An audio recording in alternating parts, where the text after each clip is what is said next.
बात आज की चैनल में आपका स्वागत है। मैं हूं पारुल शर्मा और पेश है आज की सच्ची बात पक्की बात।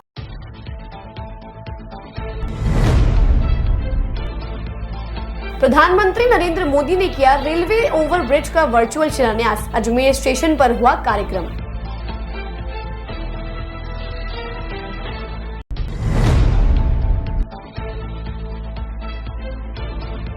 ख्वाजा साहब की दरगाह में शबे बारात का मनाया गया पर्व। मुस्लिम समाज ने रात भर की इबादत, मांगी अमन चैन की दुआ।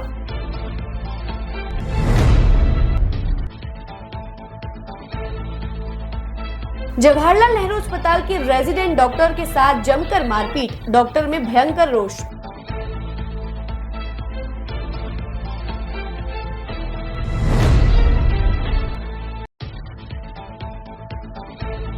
महिलाओं को अधिकार दिलाने के लिए यूथ कांग्रेस आई सामने। सुपर शी कैंपेन का हुआ शुभारंभ।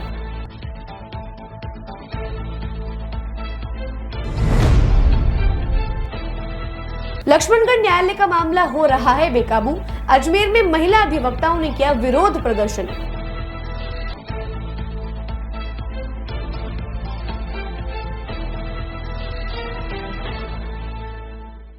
यार, बच्चे के लिए ऐसा स्कूल तलाश रहा हूँ जहाँ बच्चा स्टडी करे और साथ में उसे सभी स्पोर्ट्स फैसिलिटीज भी मिले। अपने बच्चे के लिए सतगुरु इंटरनेशनल स्कूल चुनो। स्टडी के साथ साथ यहाँ इवनिंग में नेशनल लेवल के कोचेज द्वारा swimming, badminton, lawn tennis, table tennis, basketball जैसे स्पोर्ट्स की ट्रेनिंग दी जाती है। अरे वाह! सतगुरु इंटरनेशनल स्कूल, पृथ्वीराज नगर, ऑपोजिट ए ब्लॉक, पंचशील, अजमेर।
सर्किट, मामू नहीं बनने का, रेडीनेट फाइबर लगाने का, इंटरनेट बोले तो रेडीनेट फाइबर नेट। डिटेल्स के लिए 7412001234 पे कॉल लगाने का। सही है भाई। इंटरनेट बोले तो रेडीनेट फाइबर। मरीज का आधा दर्द तभी खत्म हो जाता है जब डॉक्टर भरोसा दिलाते हैं कि आप ठीक हो जाएंगे, और इस भरोसे का दूसरा नाम है Bharat hospital. Highest standard of care and specialised consultation के साथ best OPD, surgery and diagnosis services. Bharat hospital, near shopping centre, Shastri Nagar, Ajmer. अब शुरू करते हैं बातों का बेहतरीन सफर। प्रधानमंत्री नरेंद्र मोदी ने अजमेर रेलवे स्टेशन सहित 6 अन्य स्टेशन को अमृत भारत स्टेशन योजना के तहत विकसित करने की घोषणा की थी, जिसके बाद आज पूरे देश में वर्चुअल उद्घाटन किया गया। इसी कड़ी में आज अजमेर रेलवे स्टेशन पर हो रहे कार्यक्रम के तहत विधानसभा अध्यक्ष वासुदेव देवनानी, सांसद भागीरथ चौधरी, जिला कलेक्टर भारती दीक्षित सहित विधायक अनिता बघेल व कई नेता उपस्थित रहे। सांसद भागीरथ चौधरी एवं विधानसभा अध्यक्ष वासुदेव देवनानी ने जानकारी देकर बताया कि आज देश के यशस्वी प्रधानमंत्री नरेंद्र मोदी ने राजस्थान को एक बहुत बड़ी सौगात दी है, जिसमें अजमेर को प्रमुख स्थान पर रखते हुए 500 करोड़ की लागत से बनने वाले एक नए स्टेशन को बनाने की घोषणा की है। उन्होंने बताया कि अजमेर में 10 मंजिला विश्व स्तरीय रेलवे स्टेशन बनवाया जाएगा, जिसमें पहले 3 मंजिल में कार्यालय एवं बाकी मंजिलों पर फूड कोर्ट से लेकर अन्य सुविधाएं जनता को उपलब्ध करवाई जाएंगी। वहीं साथ में समस्त रेलवे स्टेशन पर स्कैनर सहित लिफ्ट भी लगवाई जाएगी। उन्होंने बताया कि आगामी 2 से 3 सालों में अजमेर की जनता को नए रेलवे स्टेशन की सौगात मिल जाएगी। हमारे देश के यशस्वी प्रधानमंत्री नरेंद्र भाई मोदी जी और हमारे देश के रेल मंत्री अश्विनी जी वैष्णव द्वारा आज रेलवे की जो सौगात दी गई है हमारे अजमेर को, ये वास्तव में एक ऐतिहासिक है। पूरे राजस्थान में सबसे ज़्यादा हमारे अजमेर रेलवे स्टेशन को 498 करोड़ रुपए रेलवे स्टेशन काया पलट होने के लिए दिया गया है। एक ऐतिहासिक है। आने वाले समय के अंदर, आने वाले 50 वर्षों तक क्या दिक्कत हो सकती है, क्या समस्या जो आ सकती है, उसको ध्यान रखकर इस रेलवे स्टेशन का काया पलट हुआ है।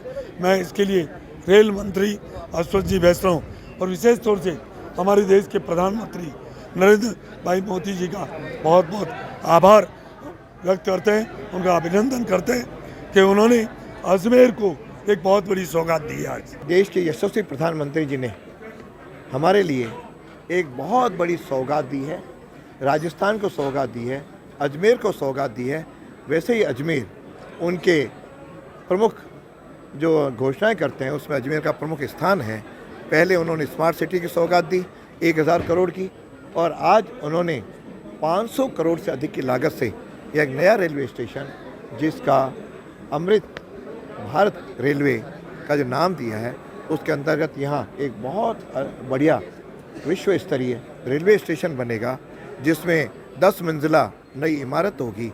उसके पहले 3 मंजिलों में कार्यालय होंगे, बाकी मंजिलों में आधुनिक फूड कोर्ट से लेकर के सारी सुविधाएं होंगी, और उसके साथ यहाँ पर आपने लिफ्टें भी लगेंगी, स्केलर भी लगेंगी।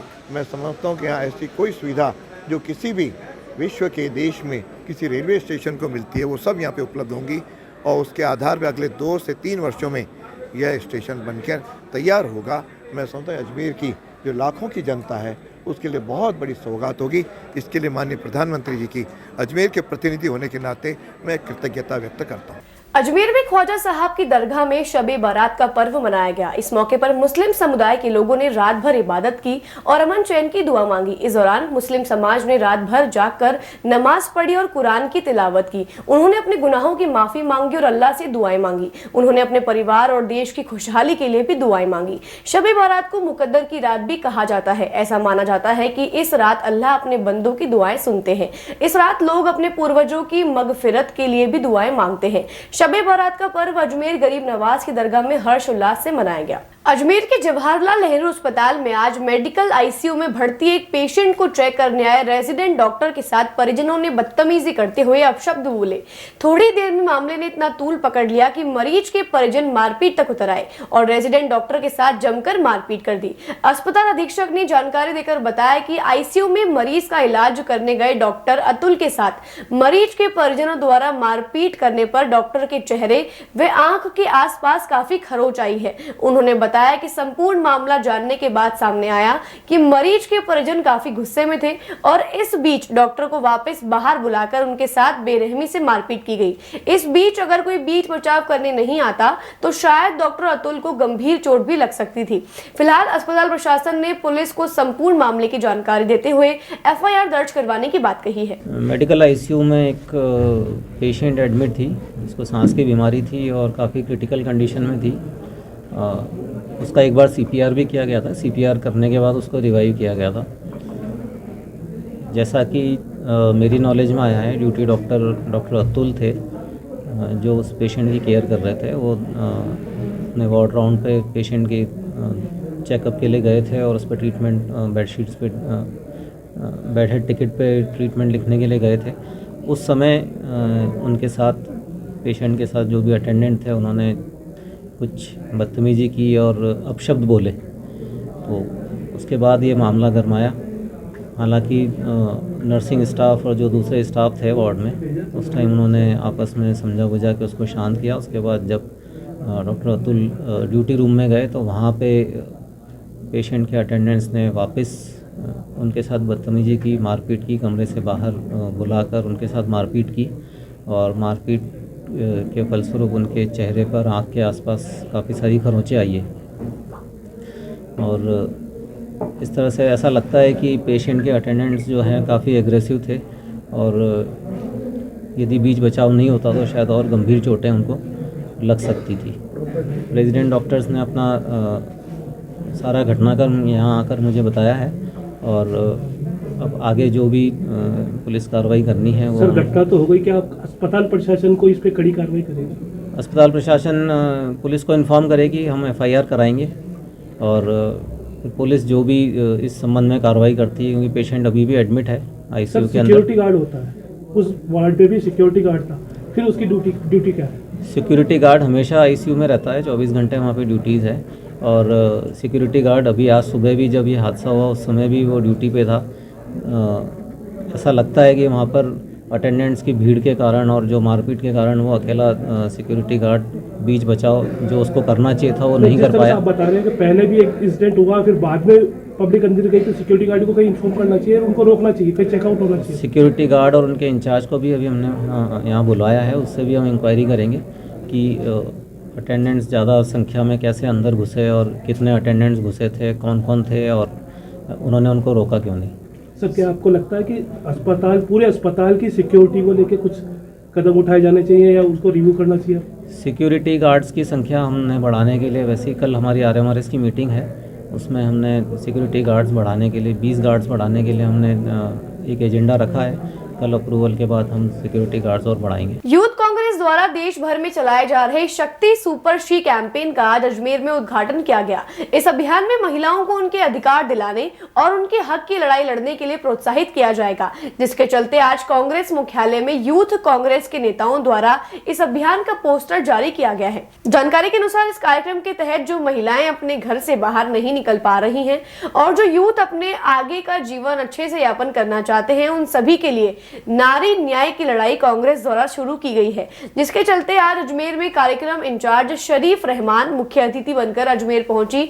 आपको बता दें कि इस कार्यक्रम में लगभग 100 से 150 महिलाओं को आमंत्रित किया गया और उन सभी को इस कैंपेन से जोड़ा गया है। बेसिकली इंडियन यूथ कांग्रेस ने शक्ति सुपर शी जो ये महिलाओं के लिए कैंपेन जोड़ा है, ये हमने लॉन्च किया है वो हर एक महिला के लिए जो एडुकेशन से लेके, महिला शक्ति से लेके, सेफ्टी से लेके हर एक चीज़ से वंचित है।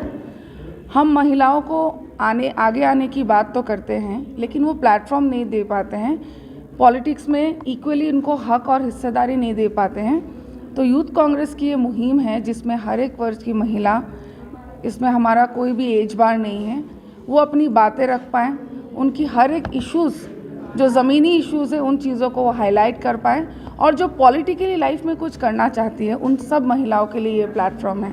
लक्ष्मणगढ़ न्यायालय परिसर में एक विकास बेदी नाम के अधिवक्ता की मृत्यु के बाद उच्च न्यायालय द्वारा दिए गए नोटिस के संदर्भ में अजमेर जिला बार एसोसिएशन द्वारा पिछले कुछ दिनों से कार्य स्थगित कर अजमेर कलेक्ट्रेट परिसर की समस्त कोर्ट को बंद करवाकर जिला बार एसोसिएशन के सदस्यों द्वारा लगातार विरोध प्रदर्शन कर हड़ताल की जा रही है। इस संदर्भ में आज सभी महिला अधिवक्ताओं द्वारा धरना प्रदर्शन किया गया। लक्ष्मणगढ़ बार के युवा अधिवक्ता विकास बेदी की मृत्यु के उपरांत शोक सभा को लेकर माननीय राजस्थान उच्च न्यायालय ने सो मोटो कॉग्निजेंस लेकर प्रसंज्ञान ले लिया था, जिसकी सुनवाई पहले तो 19 तारीख को थी, अब 29 तारीख को है।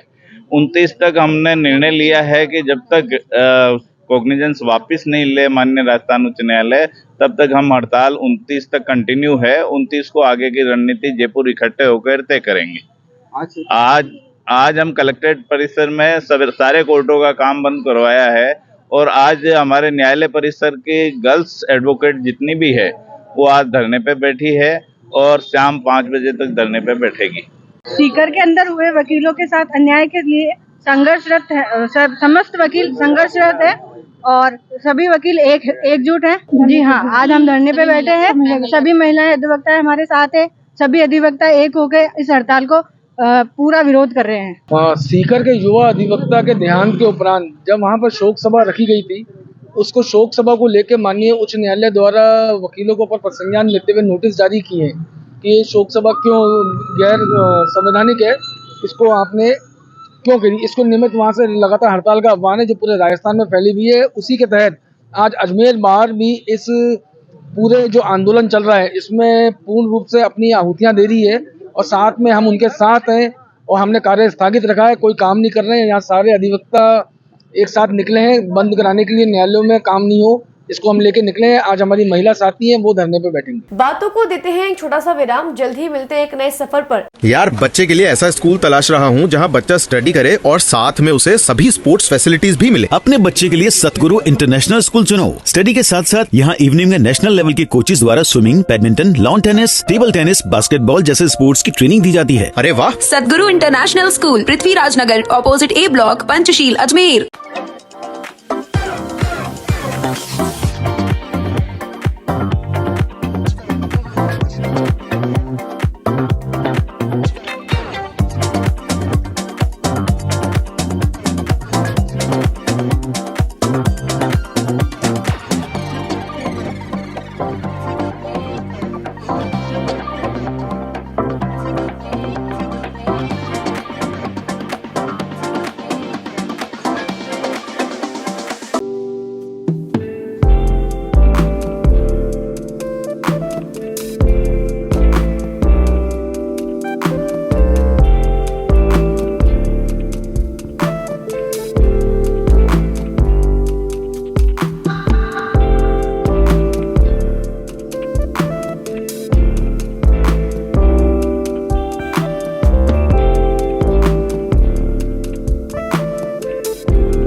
सर्किट, मामू नहीं बनने का, रेडीनेट फाइबर लगाने का, इंटरनेट बोले तो रेडीनेट फाइबर नेट। डिटेल्स के लिए 7412001234 पे कॉल लगाने का। सही है भाई।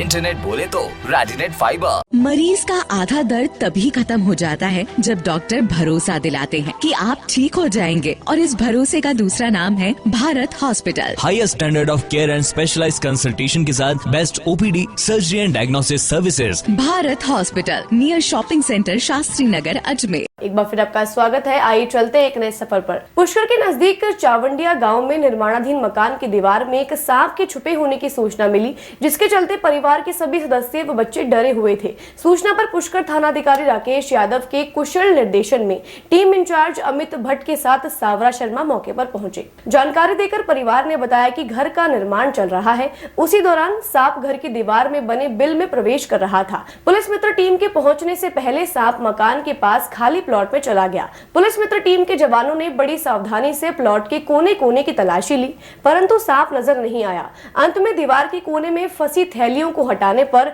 8 फीट लंबा धामन सांप नजर आ गया और टीम ने सुरक्षित रूप से सांप को पकड़कर परिवार को सांप के बारे में जानकारी देकर भयमुक्त किया और बताया कि अक्सर सांप चूहे व भोजन की तलाश में घरों में घुस आते हैं। बाद में सांप को वन्य अधिकारियों के निर्देश पर जंगल में छोड़ दिया गया। कॉलोनी वासियों ने पुलिस मित्र टीम द्वारा की गई त्वरित सहायता हेतु आभार प्रकट किया। क्या हुआ?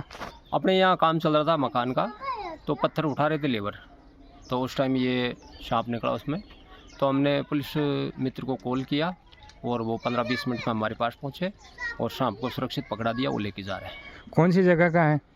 ये चामुंडिया का है, पुष्कर के पास में चामुंडिया गाँव। महर्षि दयानंद सरस्वती जी के 200वीं जयंती के अवसर पर प्रबुद्ध जन संगोष्ठी आयोजित हुई। डॉक्टर हेडगेवार स्मृति सेवा प्रन्यास अजमेर एवं श्री माधव स्मृति सेवा प्रन्यास अजमेर के संयुक्त तत्वाधान में रविवार 25 फरवरी को सदगुरु इंटरनेशनल स्कूल के ऑडिटोरियम में एक संगोष्ठी संपन्न हुई। प्रन्यास के अध्यक्ष जगदीश राणा ने मुख्य वक्ता एवं शिक्षाविद हनुमान राठौड़ का स्वागत किया।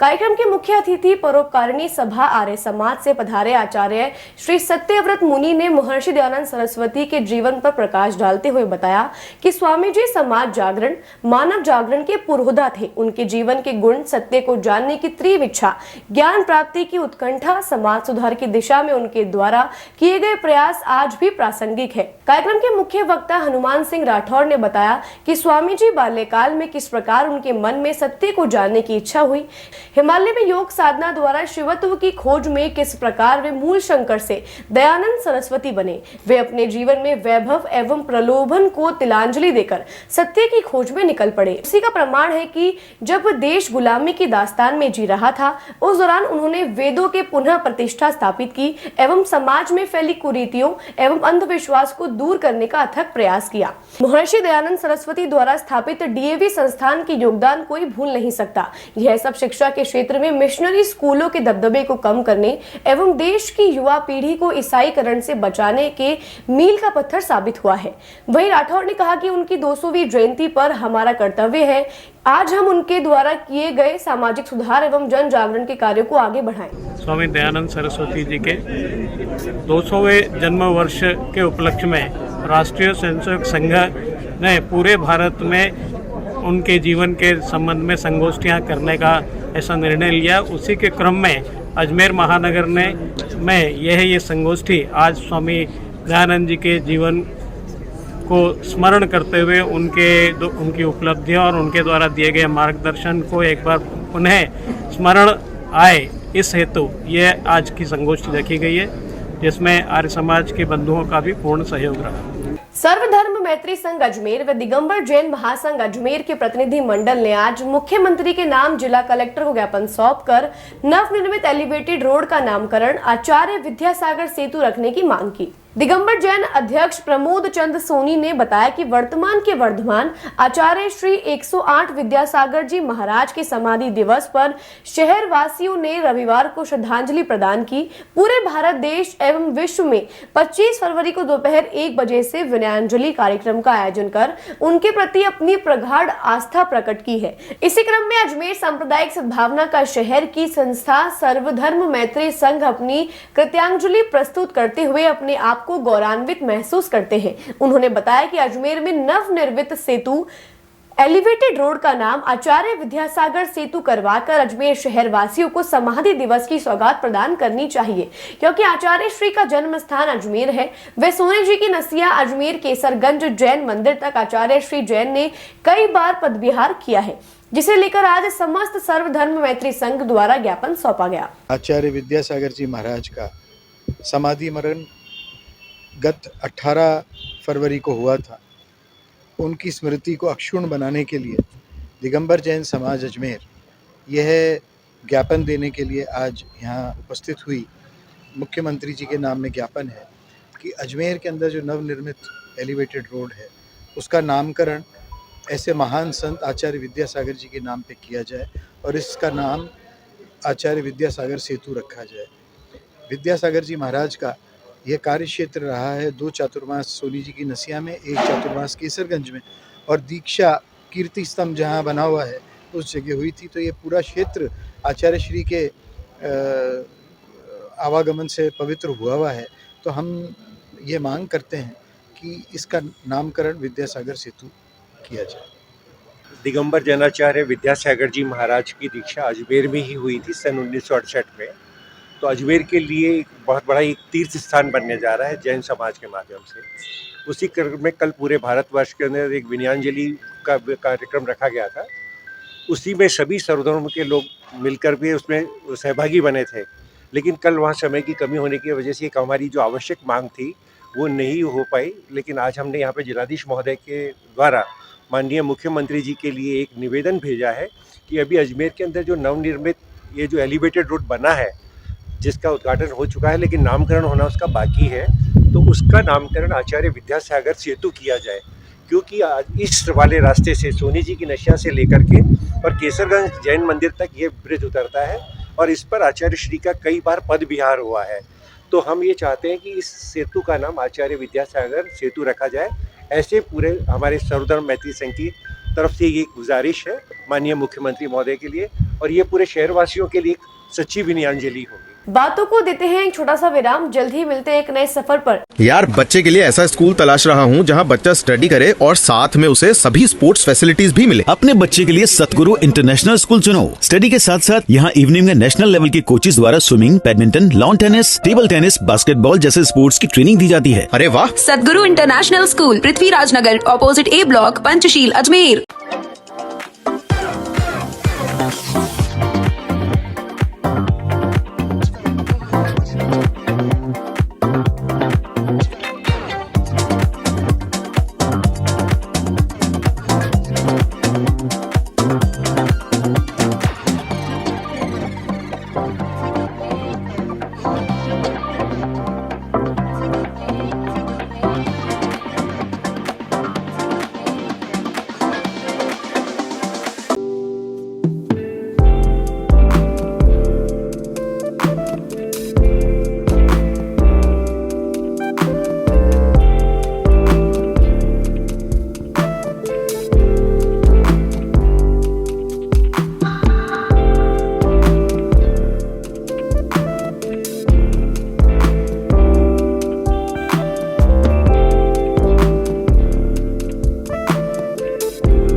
ए सर्किट मामू नहीं बनने का, रेडीनेट फाइबर लगाने का, इंटरनेट बोले तो रेडीनेट फाइबर नेट। डिटेल्स के लिए 7412001234 पे कॉल लगाने का। सही है भाई। इंटरनेट बोले तो रेडीनेट फाइबर। मरीज का आधा दर्द तभी खत्म हो जाता है जब डॉक्टर भरोसा दिलाते हैं कि आप ठीक हो जाएंगे, और इस भरोसे का दूसरा नाम है Bharat hospital. Highest standard of care and specialised consultation के साथ best OPD, surgery and diagnosis services. Bharat hospital, near shopping centre, Shastri Nagar, Ajmer. एक बार फिर आपका स्वागत है। आइए चलते हैं एक नए सफर पर। अजमेर के माध्यमिक शिक्षा बोर्ड परिसर राजीव गांधी सभागार में आज शिक्षा बोर्ड कर्मचारी सहकारी बचत वैशाख समिति लिमिटेड की 51वीं वार्षिक साधारण सभा का आयोजन किया गया, जिसमें सभी कर्मचारियों की महत्वपूर्ण मांगों पर विशेष चर्चा की गई। माध्यमिक शिक्षा बोर्ड कर्मचारी अध्यक्ष सुरेंद्र लाखोटिया ने जानकारी देकर बताया कि आज माध्यमिक शिक्षा बोर्ड कर्मचारी सहकारी बचत वैशाख समिति लिमिटेड की 51वीं आम सभा आयोजित की गई है, जिसमें कर्मचारियों के अंकेक्षण खातों को पास करवाने के निर्णय लिए गए हैं और सरकार द्वारा ओपीएस को एनपीएस करने के लिए जो लोन दिया गया था उनका भी अनुमोदन करवाया गया। साथ ही लोन बढ़ाने एवं ब्याज दरों को कम करने पर भी चर्चाएं की गई। आज माध्यमिक शिक्षा बोर्ड कर्मचारी सहकारी बचत व साख समिति लिमिटेड की 51वीं आम सभा है।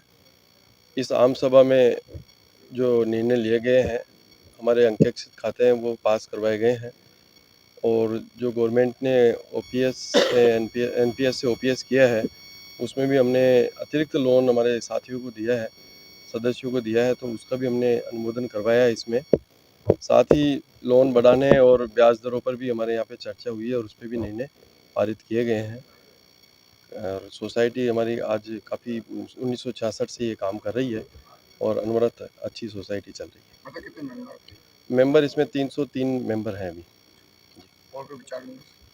बस और अन्य कोई ऐसा विषय कोई हमारे इसमें आया नहीं है और बढ़िया अच्छी समिति। क्या चीज़? ये आयोजन माध्यमिक शिक्षा बोर्ड में परिसर में स्थित राजीव गांधी सभागार में आयोजित हुआ था और ये मेरे अध्यक्षता में और मेरे साथियों के साथ सहयोग से मतलब ये काम निपटा है।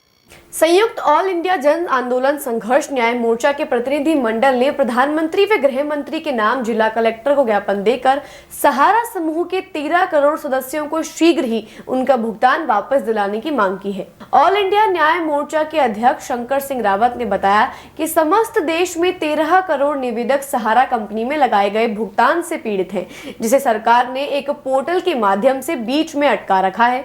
उन्होंने बताया कि अब तक अपने जमा पैसे की मांग करते करते 3 से 4 हजार सदस्य विभिन्न कारणों से आत्महत्या कर चुके हैं और उनके परिवारों को भी मुआवजा एवं जमा पैसे नहीं मिल पाए हैं, परंतु सरकार ने स्वयं भुगतान करने की जिम्मेदारी लेकर 18 जुलाई 2023 को नई दिल्ली में CRCS सहारा रिफंड पोर्टल जारी करके क्लेम आमंत्रित कर मात्र 1.5 महीने में 10,000 रुपयों से शुरुआत की और सुप्रीम कोर्ट के आदेशानुसार 9 माह में संपूर्ण भुगतान दिलवाने का वादा किया था, जिसकी समय अवधि अब पूर्ण होने जा रही है। उन्होंने बताया कि आज इस ज्ञापन के जरिए उन्होंने सहारा केस में मध्यस्थता करके संपूर्ण भुगतान जल्द से जल्द दिलवाने की मांग की है। सर, मैं सारा इंडिया में निवेश कर रहा था। मैंने 100 रुपये मेरी मतलब कि मेरी टेम्पो चाहता हूँ साहब, मैं टेम्पो से बचत करके मैं सोचा कि बच्चों की फ्यूचर के लिए, पढ़ाई के लिए कुछ पैसा जमा हो जाएगा। तो मैंने आज ख़त्म हुआ, मेरे 10 साल हो गए। मेरे 5 लाख रुपये सर प्रॉपर्टी थी, जब मैंने ज़िंदगी मतलब ख़राब कर ली, मैंने पूरे अपनी जीवन की पूंजी वहाँ लगा दी। अब रोज़ सुबह शाम मैं ऑफिस जाता हूँ, ऑफिस वाले कहते हैं वहाँ देंगे पैसा, वहाँ अटका हुआ है, यहाँ अटका हुआ है, पैसा नहीं आ रहा है। कलेक्टर के पास मैं करीबन 7-8 बार ज्ञापन देने आ चुका हूँ साहब, लेकिन सुनवाई नहीं हो रही। ये लास्ट ज्ञापन है। इसके बाद मैं कलेक्टर को साहब को आपके मीडिया में माध्यम से कह रहा हूँ कि साहब नहीं होगा तो मुझे शिक्षा मृत्यु की परमिशन दे। अगर अगले होली बाद तक देवनानी जी भी यहाँ के स्पीकर बन चुके यहाँ विधानसभा के, उन्होंने आश्वासन नहीं दे रहे हैं और नहीं देंगे तो हम इसी कलेक्टर पे आके 1 महीने बाद मैं आत्महत्या करूँगा साहब। आज सर हम जो है जिला कलेक्टर महोदय से यहाँ मिलने के लिए आए हैं, तो वो अभी निकल गए हैं। हमने ज्ञापन को रिसीव करा दिया है और हमारी ये मांग है कि पूरे देश भर के अंदर करीब लगभग 13 करोड़ निवेशक जमाकर्ता जो है इस भुगतान से पीड़ित है, परेशान है और उनको जो है सरकार ने एक पोर्टल के माध्यम से लटका रखा है। अमित शाह जी ने एक CRC रिफंड पोर्टल के नाम से एक पोर्टल लॉन्च किया है। उस पोर्टल को भी करीब 8 महीने पूरे हो चुके हैं, जबकि सुप्रीम कोर्ट का आदेश है कि 9 महीने के अंदर संपूर्ण भुगतान करके और सुप्रीम कोर्ट को अवगत कराना है। उसके बावजूद भी अभी तक जो है केवल गिनती के इक्के दुक्के लोगों को मात्र 10-10 हज़ार रुपये दिया गया है पोर्टल के माध्यम से, और पोर्टल को इतना लचीला बना दिया है कि वो किसी के समझ में नहीं आता है। हर बार ई-मित्र के माध्यम से लोग वहाँ जाते हैं, वहाँ पर जो पैसा लगता है लेकिन उनको पैसा मिल नहीं रहा है, जबकि सारा इंडिया का कहना यह है कि सरकार के पास हमारा पैसा जमा है, उस पैसे में से भुगतान दिया जाए। सरकार जो है उस जमा पैसे को भी भुगतान नहीं कर पा रही है और उसमें खर्चे दिखा रही है। आरटीआई के माध्यम से मालूम चला है कि 229 करोड़ का अभी तक भुगतान किया गया है लोगों को, और 245 करोड़ रुपए का अब तक जो है सरकार ने खर्चा दिखा दिया है, जो कि बहुत गलत है। देरी से न्याय होना भी अपने आप में एक अन्याय के बराबर है। निवेशक बहुत परेशान है और अब तक 3 से 4 हज़ार लोगों ने आत्महत्याएं कर ली है परेशान होकर के, लेकिन फिर भी सरकार अभी तक भुगतान नहीं करा पा रही है। अब तक चाहो आप आ जाए, हमारी मांग ये है कि इस पोर्टल को जो है उसकी पेचीदगियों दूर करते हुए शीघ्र भुगतान कराया जाए। लोगों ने जो है बड़ी मेहनत खून पसीने से एक एक बूंद करके सींचा है पैसा कि सुख दुख में, हारी बीमारी में, बच्चों की शादी ब्याह में, मकान में काम आवे, लेकिन आज वक्त पे पैसा नहीं मिल पा रहा है, तो लोग बहुत ज़्यादा परेशान हैं। अभी सरकार से सभी निवेशकों की ये मांग है कि हमें जो भुगतान नहीं करती है तो हमारे को जो है आत्महत्या का इच्छा मृत्यु का जो है हमें इजाज़त दी जाए, परमिशन दी जाए कि हम जो इच्छा मृत्यु के माध्यम से हमारे को ऊपर पहुंचा जाए, क्योंकि भुगतान तो सरकार कर नहीं पा रही है। शहर में स्थायी टैक्सी स्टैंड की प्रमुख मांग व टैक्सी व्यवसायियों पर हो रहे अत्याचार, अन्याय व शोषण के खिलाफ तथा शहर में चल रहे अवैध वाहनों को बंद करवाने को लेकर टैक्सी स्टैंड की मांग को लेकर आज अजमेरू टूरिस्ट ट्रैक्टर एसोसिएशन द्वारा जिला कलेक्टर को ज्ञापन सौंपा गया। अजमेरू टूरिस्ट संगठन के संरक्षक श्रीनाथ पाठक ने जानकारी देकर बताया कि अजमेर शहर में चल रहे सिटी परमिट 3 व्हीलर व ऑटो रिक्शा व रूट परमिट टेम्पो गाड़ियां शहर से बाहर जाती हैं, जो कि नियमों के विरुद्ध है। उन्होंने बताया कि इनके विरुद्ध कार्यवाही नहीं होने से इनके हौसले बुलंद होते जा रहे हैं और इनके खिलाफ पूर्व में भी यूनियन द्वारा परिवहन विभाग अधिकारियों को भी ज्ञापन दिया गया था और आरटीओ महोदय ने भी आश्वासन दिया था, लेकिन आज तक इनके खिलाफ विभाग द्वारा कोई भी कार्यवाही नहीं की गई। यातायात पुलिस की मिलीभगत से ऐसे टैक्स चोरी करने वालों को छूट देना, जो राज्य सरकार के नियमों का पालन कर टैक्स के रूप में लाखों रुपए देने वाले ईमानदार टैक्सी वालों पर सख्ती बरतना, यह टैक्सी वालों पर अन्याय व अत्याचार किया जा रहा है, जिससे टैक्सी वालों में यातायात पुलिस के खिलाफ भारी रोष व्याप्त है, जिसके चलते इनके खिलाफ सख्त कार्यवाही और रास्तों पर चलाने के लिए पाबंद करने को लेकर आज जिला कलेक्टर को ज्ञापन सौंपा गया। हमारे यूनियन द्वारा